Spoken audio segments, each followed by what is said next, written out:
everybody. Sitting here on the bridge of the Bad Company Support 150.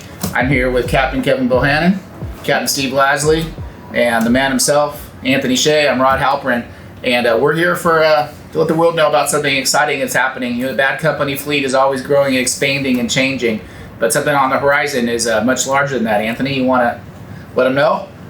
Yeah, can I have one of the cameras pan out to our new Bad Company Gray performance sailboat?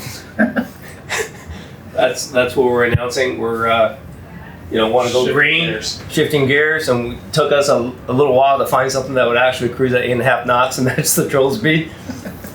I just have one other comment to throw in there too. I mean, I remember having a conversation like 2 weeks ago that we were done buying boats. Do you remember that? I remember that distinctly. Okay. We're done buying boats. Oh, We are. We are done buying boats. So what are we going to do instead? Here's the news. The news is we've been looking and we decided that we're gonna kind of take matters into our own hands, and we're introducing that we're creating a boat brand, and we're building our own boat. BADCO Gameboat. The first one's going to be a 50-footer.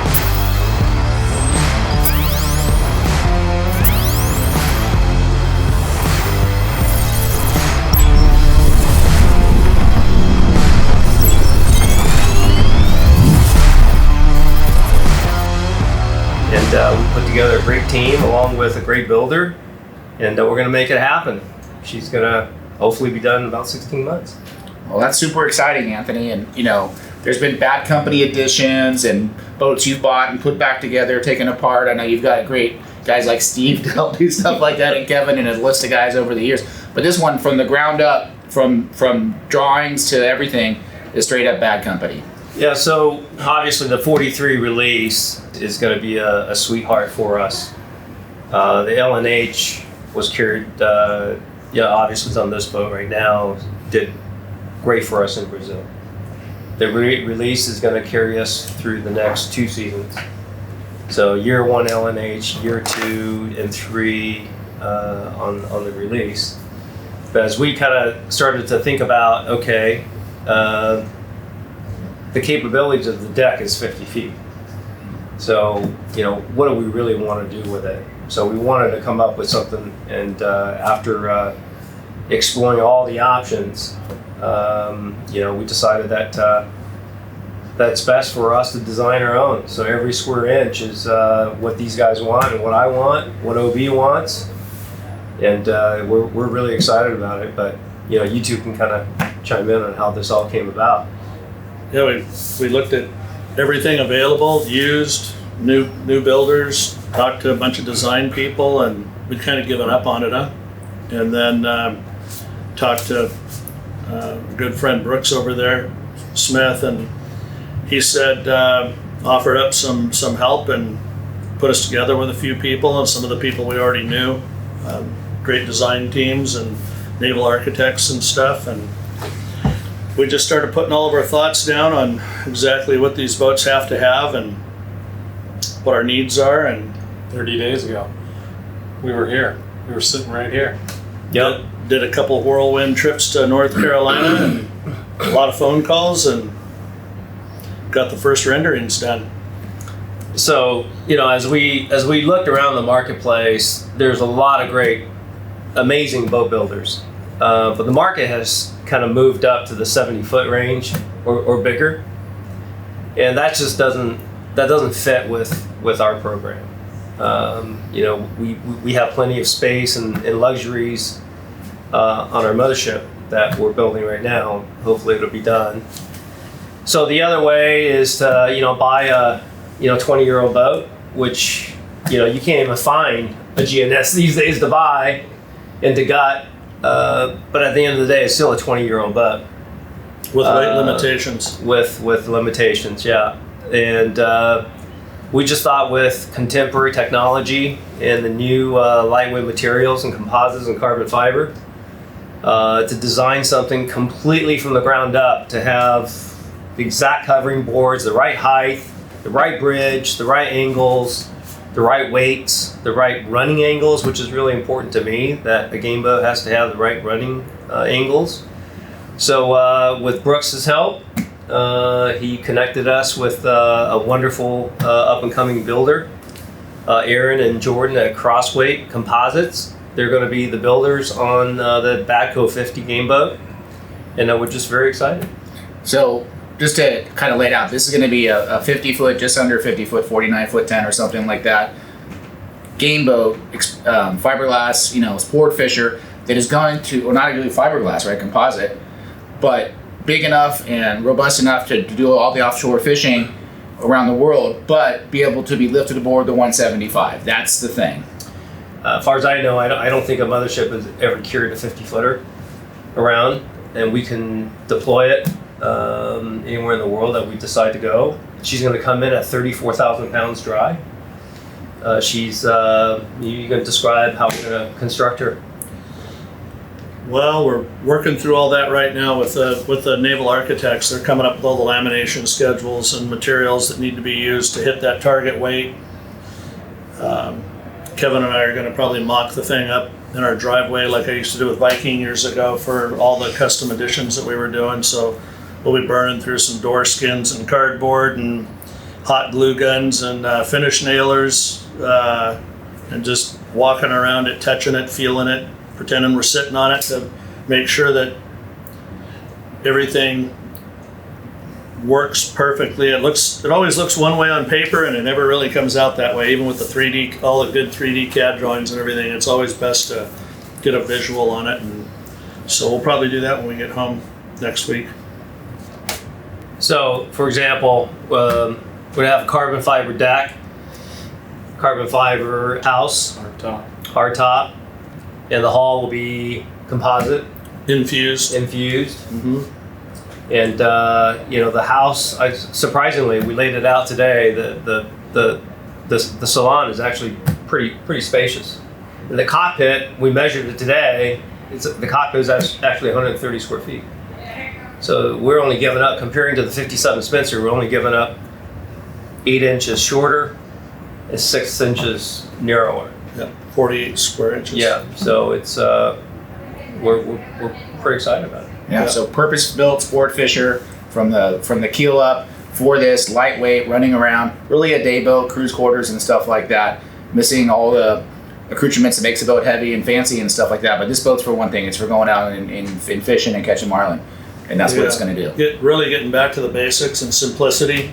My whole life, I've always said when we're doing all these different projects, just because we can doesn't mean we should. Right. So I'm always tearing a bunch of stuff out and throwing it away and trying to simplify it, eliminating as many of the relays and everything you can. Man, it's like turn a breaker on and you got power to the source. I know you a little bit more wire and stuff like that, but all the places we're going, we need simplicity. We don't need to be looking behind the third cabinet, behind the second panel to find a little relay that went out somewhere. So these guys, we looked at all their wiring. Everything was super clean in their wiring, very simple, very basic. That's what we want. We want a basic, hardcore fishing boat that runs proper, performs well, has the machinery in it that we want. It looks like we're going to go with a 800 or 850 mans. 50 mans.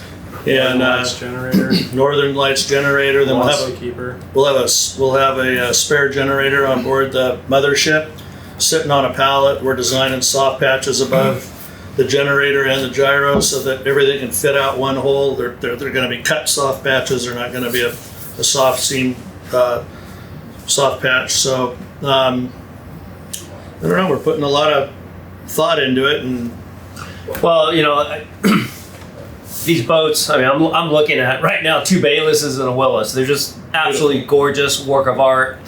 We're kind of going the other direction a little bit, and that is,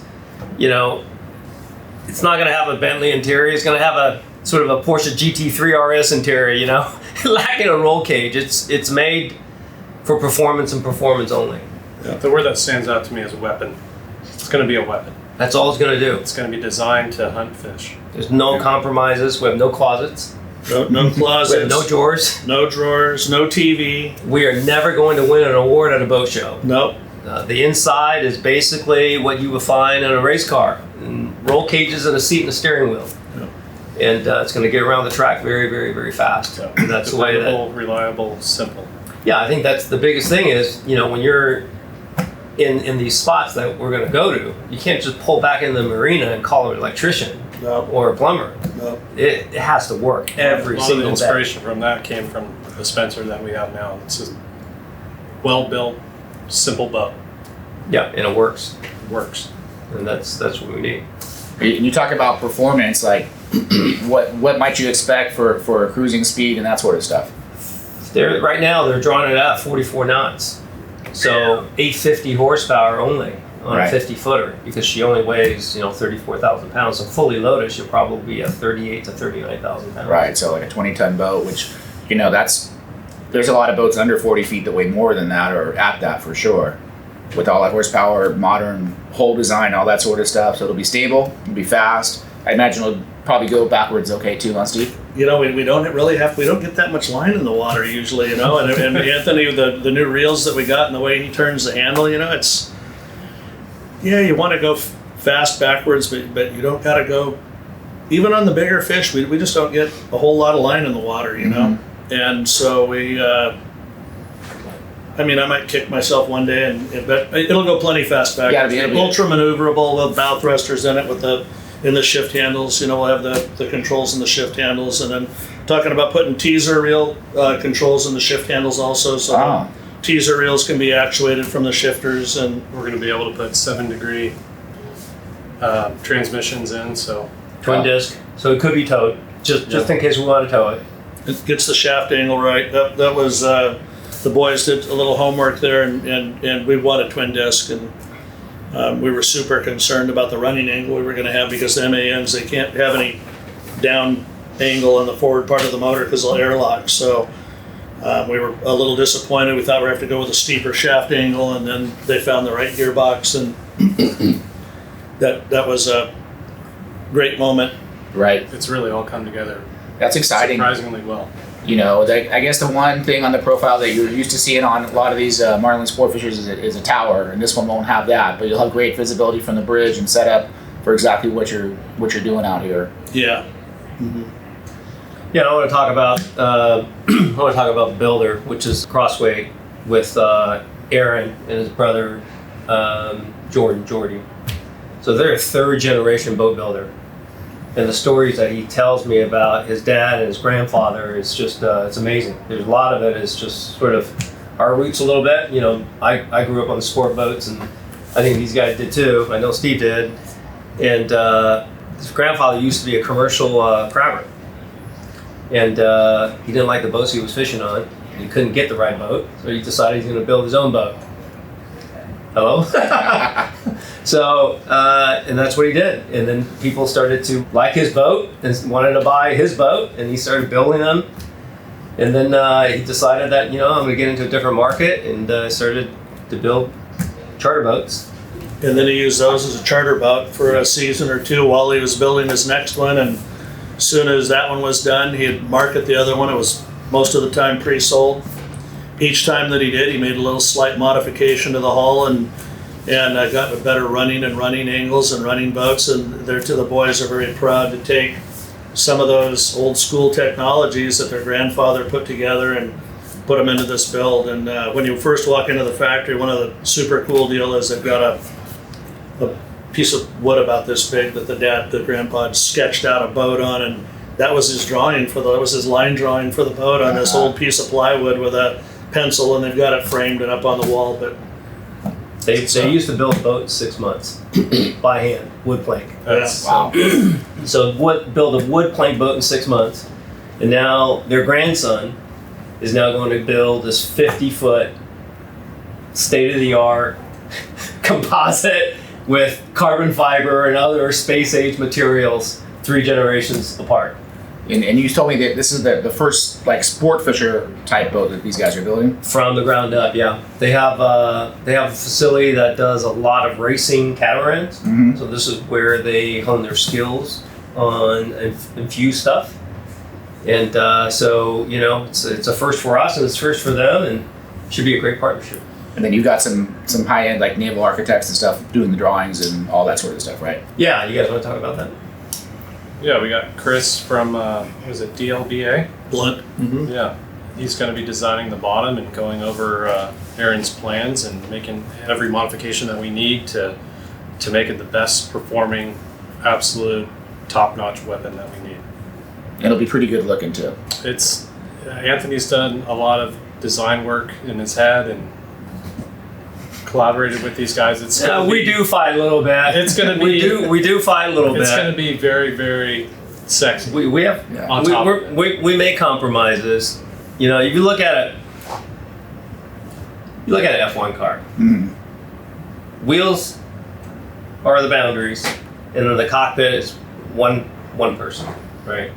So I believe the house should be as small as possible, and I think it should be as low as possible, because the house inside is for luxuries and everything else. The only time I need a house big enough is for the flybridge surface working space. So the captain and the helm seat and everybody else has enough space to work in. But the lower you are, the smaller it is, the lower the center of gravity, the lighter the weight. And I think it looks better because it rakes back up a lot more, right? So, you know, we still have a pretty good salon. We still have enough of a bow. And if you build a house that's too big, it just doesn't look as good. Doesn't have that sleek look to it. Yeah, it just doesn't look as good. And you know, in 50 feet, there's not much room. It's not a 70-footer. Right. Just make that transom door wide enough that a 1,000-pounder will slide in without a problem. 1,200. Right? 1,200. Okay. Did all the math. Yeah. One of the other great things about those guys with their sailboat background, racing sailboats, is a lot of torque and force on, you know, all the stays and everything that they've got in those boats. So they've got these things called chain plates that they glass into the hull, and those are going to become our lifting points. So that was one of our biggest challenges, was how are we going to pick this thing up, man? And these guys went in there and they've already been doing all that, and they threw these real technical diagrams out at us. They said, "Oh, that's easy." Yeah. Right now, for them, that's the easy part. They've been doing mass and stays and all that kind of stuff. And when they told us the amount of load that they could put on those things, the way that they had it all designed, it super no-brainer, you know. And but they're very open to suggestions, and it's going to be a great partnership. Yeah. Well, that's exciting. So you got a good builder in Carolina that's specialized. It's history of boat building, specializing in this new technology. You guys are fishing, organizing how the boat should go and what it needs to do, how the tool should work, the weapon. And then you've got the naval architects and everybody. You put all this together for a purpose-built boat. That this one is going to be built to go on the back of the 175 to go around the world, and wherever that boat goes, it can go. And then, you know, then there might be other uses for a boat like this down the line. Hey, for example, you know, Steve and Kevin, we were talking about the interior and all that, but this is a 50-footer without a stateroom. Right. So you guys want to describe exactly how, you know? Yeah, we you know, we got a 4-man crew. Very open concept. Yeah, it's super open, and we got some of those ideas from some of the boats in Australia. Basically, it's just center hallway, oversized bunk on starboard side and oversized bunk on port side, and there's no drawers or anything. There's open cabinets underneath them, open holes to throw your bags and different things. We do have one hanging locker for foul weather coats and, you know, a couple of shirts and stuff, and forward of that's tackle, and then forward of that's the head area.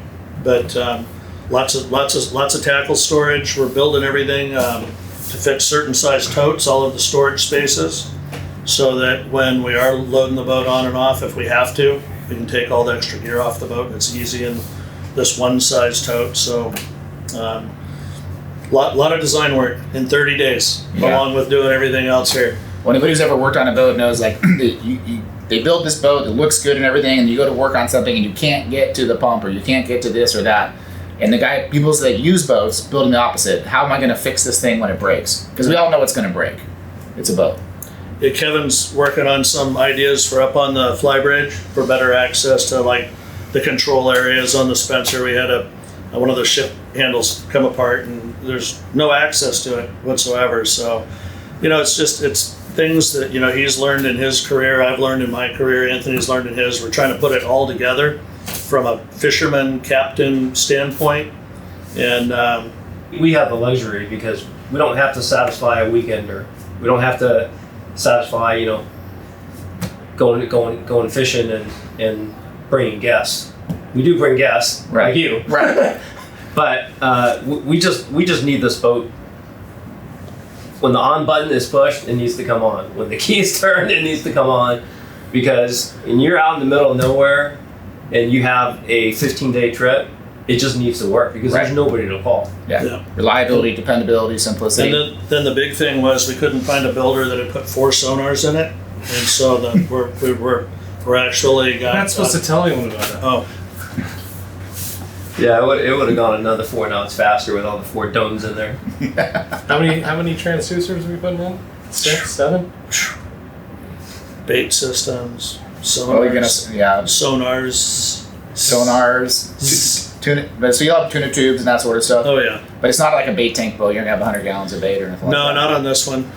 I'm having a hard time finding bait to catch and put in the tubes in the areas we've been going. Honestly, I mean, we've had better opportunities to catch mackerel and stuff like that. So it'll be rigged that way for tubes or mackerel, sardines, whatever. Kind of like you had on the 60 Viking. Yeah, just like we do on all the boats. Okay, yeah. Well, that makes sense. Think about it today. The hot trend, it seems like, is guys building these 40, 50 foot, outboard powered center console things with 6 outboards across the back, whatever. Why? Because they want a big boat that can go fast. You're gonna have a big boat that can go fast. It's not one of those. It's gonna be, a convertible sport fish. Well, it's always, functionality and function, right?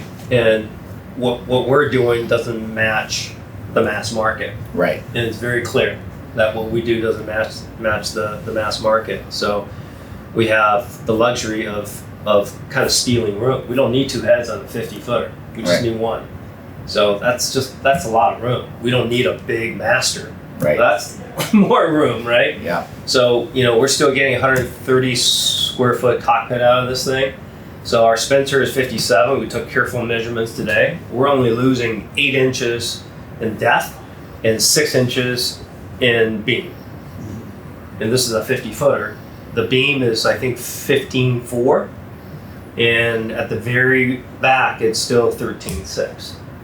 So the convertible market, the custom boat market, has shifted to 70, 80, 90, 100 feet. Right. So part of it is just nobody wants to build a 50 footer. Right. There's a lot of very, very capable shops. They're just not interested in building 50 footer. 50 footers no one wants a 50 footer anymore. Right. A few Kona boys, but other than that, nobody wants a 50 footer anymore. Yeah. So this is going to do something different, though. So it's a special boat built just for what you guys want to do, and it'll be super exciting to see it on the back of the 175. What color is it going to be? Well, we're gonna do something little. we're gonna do something little trick, I think, if it doesn't sort of become an oven. But we're gonna do backcompany gray, but we're gonna do matte gray, and not just for the hull. We're gonna do the entire boat, Decks and everything. Block out the aluminum. It'll look just like our sailboat. Yeah, that's right. It looks just like the sailboat. Exactly. Yeah, but another thing I want to point out is we are building all the molds, one-off molds, and those molds are going to be belong to us. Okay. So we're gonna own the molds, and we're excited. We're excited about building something that is completely designed by the team for our needs on the world tour, and hopefully we don't screw up big time.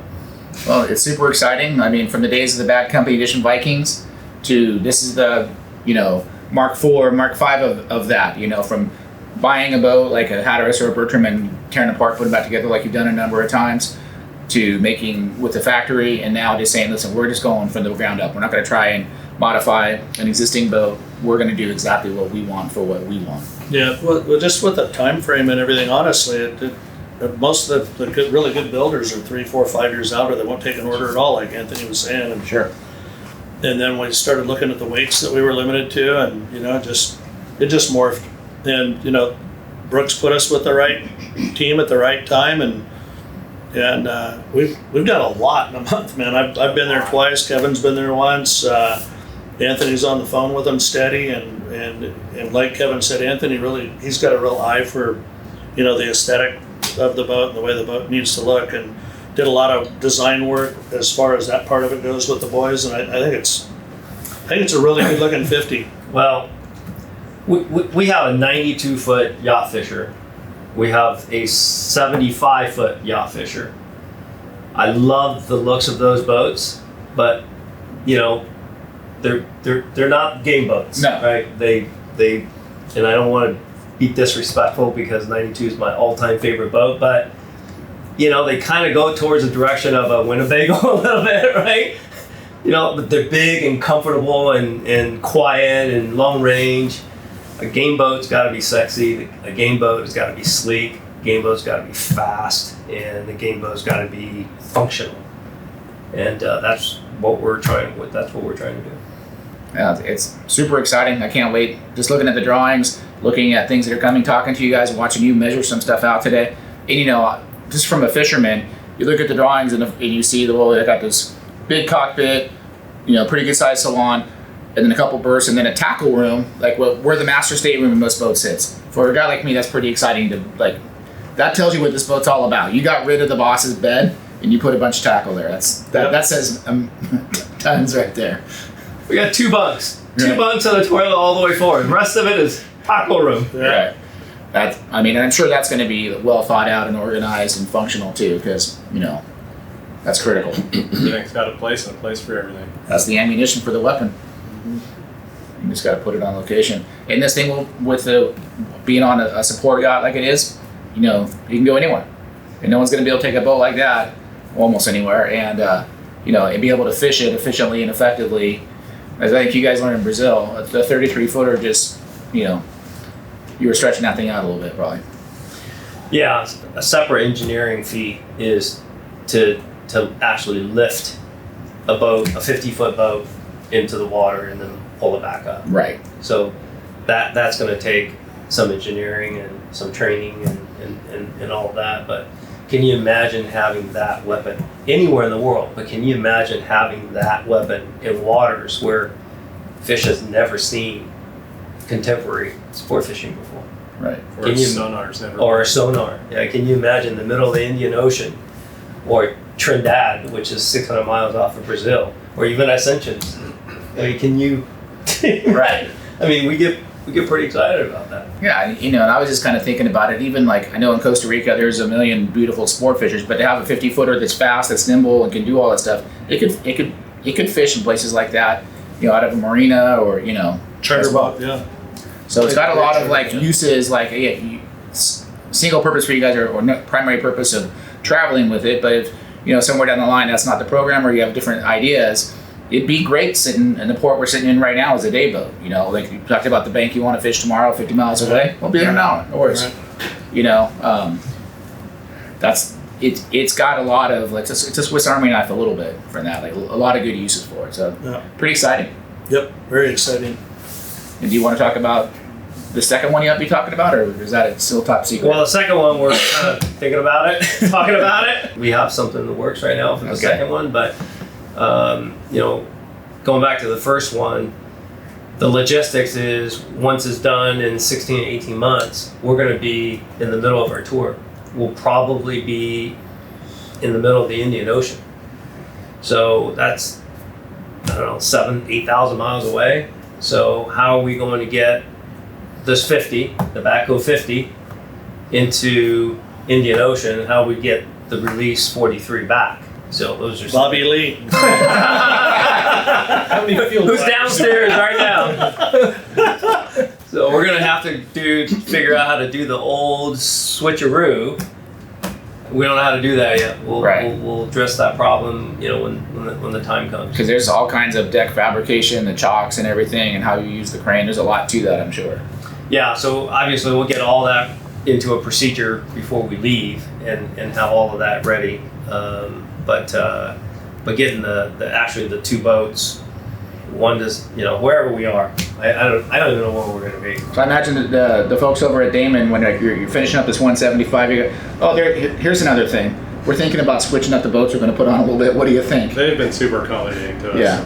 Yeah, they have some great engineering team that's been like Yep, beyond. that's the only constant, right? Yeah, beyond accommodating. They have a big part of this too. Is what can we really lift onto it, right? Yeah, I got my PhD in that damn crane over the last 3 months, but you know, the angles and the height, and how close it is, it has everything to do with the calculation. But you know, we're gonna be fine. Yeah. We're gonna be fine. So we got a lot riding on this. Yeah, can you imagine we build this thing and the crane can't lift it? Told you, Steve, should have made the house smaller.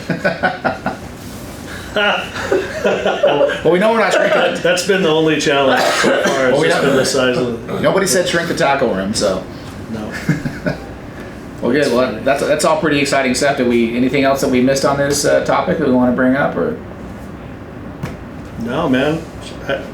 I'm super excited. I mean, I'm excited to learn this whole process. I mean, I've been through a few builds of boats and nothing from a custom standpoint. So this whole process is going to be absolutely incredible to me. I mean, I'm learning from him every day. I'm learning from his design concepts and what he wants, and putting my sense into it. And they're actually listening to me a little bit, which is pretty rewarding. It's cool. And you know what's funny?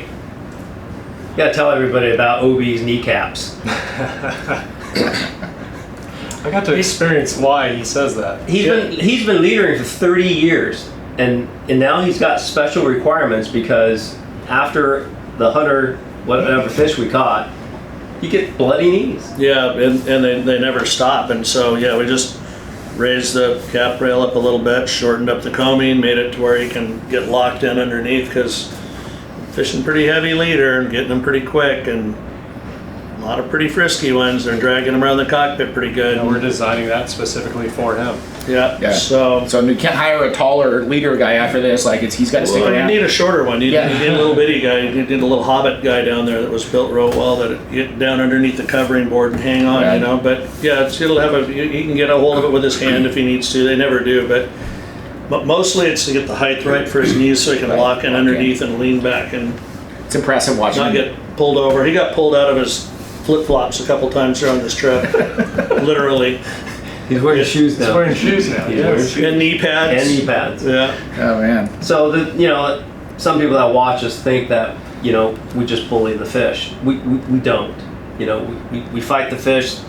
Any angler or boat or crew will fight the fish. Mm-hmm. We just won't give the fish any opportunities. Right. So, like Steve says, and maybe tomorrow we'll have one that just rips out 800 yards of line, but we haven't had that happen. But then again, we haven't seen a real big one. Well, we have, but it just hasn't happened. So typically on a fish, we're taking these fish 10 to 18 minutes. Mm-hmm. So when OB has it on the leader, that fish is pretty frisky. Right. So he's learning after 30 years of leadering, I think he's learning a whole new respect. One of the best around so far. And he's a Kona guy, right? So he's a stud. You used to see him, blue marlin, but probably the volume he's seen with you guys in the last year compared to, that's several years worth of Kona fishing to get that many leader opportunities, especially in the bigger fish. Yeah. So that's where it's every part of it is the design, getting back to the boat process. That's all. Every part of it is that we can come up with is being funneled into it, and hopefully we get it right. So what about a bow rail? No bow rails. No bow rail. You're gonna start seeing swordfish everywhere. We are. No bow And rails. blue marlin tailing and Right. It just doesn't go with the look of that boat. I'll get up there. I don't need a bow rail. I got plenty of deck up there. Right. Strap you in a harness. Yeah. Yeah, well, that's pretty exciting. It's fun to see something new come out, something fresh, something different. The technology, the experience, the engineering, the horsepower to do it. We put it all together. Anybody that's interested, we'll put Crosswait's website on this video, and we'll keep everybody updated. We're really excited about the build.